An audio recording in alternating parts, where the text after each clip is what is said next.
Hi friends, ഇന്ന് നമുക്ക് ചേമ്പ് കൊണ്ട് ഒരു അടിപൊളി കറി ഉണ്ടാക്കാം. 1/4 കിലോ ചേമ്പാണ് ഞാൻ എടുത്തിരിക്കുന്നത്. ഇതിന് അസ്ത്രം എന്ന് പറയും, മൊരിച്ച് കൂട്ടാനെന്ന് പറയും. ചേമ്പിലേക്ക് മഞ്ഞൾപ്പൊടി, മുളക് പൊടി, ആവശ്യത്തിന് ഉപ്പും വെള്ളവും ചേർത്ത് നന്നായിട്ട് തിളപ്പിച്ചെടുക്കുക. ഒരു 1/2 കപ്പ് തേങ്ങയും കുറച്ച് ജീരകവും ഒരു പച്ചമുളകും കൂടെ ചേർത്ത് നന്നായിട്ട് പേസ്റ്റ് പോലെ അരച്ചെടുക്കുക. ഒരു 1/2 കപ്പ് തൈര് കൂടെ ഉടച്ചെടുക്കുക.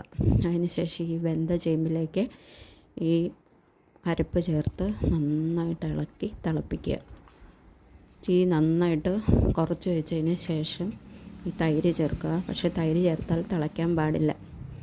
അതിന് ശേഷം നന്നായിട്ടത് വേറൊരു പാത്രത്തിലേക്ക് മാറ്റിയിട്ട് കടുക് താളിച്ച് ചേർക്കുക. നമ്മുടെ അടിപൊളി ചേമ്പസ്ത്രം, നിറയെ ചോറ് കഴിക്കാൻ പറ്റിയ ഒരു അടിപൊളി നാടൻ ചേമ്പ് കറിയാണ്. ഇതെല്ലാവർക്കും ഇഷ്ടപ്പെട്ടെങ്കിൽ എൻ്റെ ചാനലൊന്ന് ലൈക്ക് ചെയ്യുക, ഷെയർ ചെയ്യുക, സബ്സ്ക്രൈബ് ചെയ്യുക.